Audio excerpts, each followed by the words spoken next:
Hey, this is John Carlos, and I'm here with a look at the Star Wars Black Series action figure of the Imperial Deathtrooper from Rogue One. Holy frick, this Deathtrooper looks awesome. Like, I'm already a big fan of, like, the outfit in general, but I think Hasbro's done a great job of making a really cool Deathtrooper action figure. Let's go for a closer look so you can just kind of see the armor and how good it all looks. I mean, there's the legs, derp, derp, derp, there's the things, la la la la. But just the separation between like the armor and like the little undersuit and the use of like a dark gray versus the shiny black. The contrast works really, really well, but still kind of gives the overall appearance of like an all black figure. And the paint on this is really, really good. At least what little paint there is, the silver on the belt. And what I really dig is the silver on the shoulders here. I saw some where the paint was kind of smeared, but this one's really, really clean. The general separation between the gray and the black looks good, but what really works for me is the helmet. There is a little bit of green tint used on the lenses, and green right there in the little ports that light up. I do wish the little thing here on the side here lit up, because you do see it lighting up in all the artwork for the movie. The little side visor thing there on the left lights up. But the gray for the little mouth kind of area, and down by the light up vents, the little gray paint looks good as well. The sculpting of the little lines look really, really good. Also, just like the texture on the gray undersuit looks good. The sculpting on the helmet itself looks great. The chest armor looks good. Like the back section here is very familiar if you're used to like what the Stormtroopers look like. The details within the belt, all this stuff looks really, really good. I love the little kind of arm gauntlet-y areas of the armor as well. I think they have like a nice little texture to them, especially going along the side there. And yeah, all the little leg pieces look good. Like, it's really, really cool kind of sculpting. I like the shine that you have on them. I got no real complaints here, folks. The hinges on the bottom of the feet are good, like the side hinge, and then the main joint, you got double knee joints. You've got a upper mid-thigh cut, along with the usual range of motion at the legs.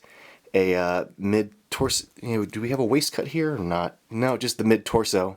If the waist pivots, it's really tight, but I think it's just the mid-torso.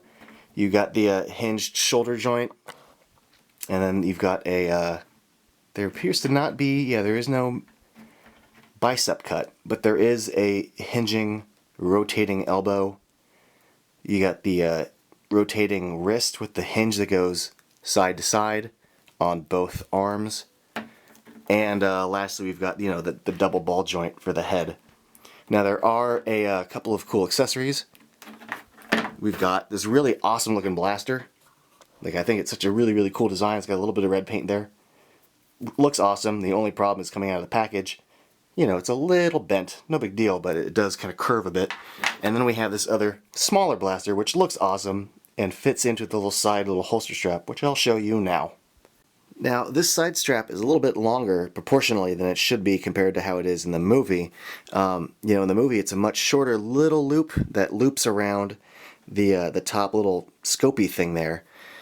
In theory, it would do this, but with a much shorter length, so it's a little bit tighter. I think for the purposes of this figure, though, what you're going to want to do is drop the whole blaster in like so it kind of hangs to the side like that. So yeah, all in all, I like this figure. The articulation on it's pretty strong, even with the joints right there at the shoulders. You still can get the arms to move at a pretty decent range. The elbows move really well, and you can feel like a little bit of a little locking ribbing when you move it, so that's fun.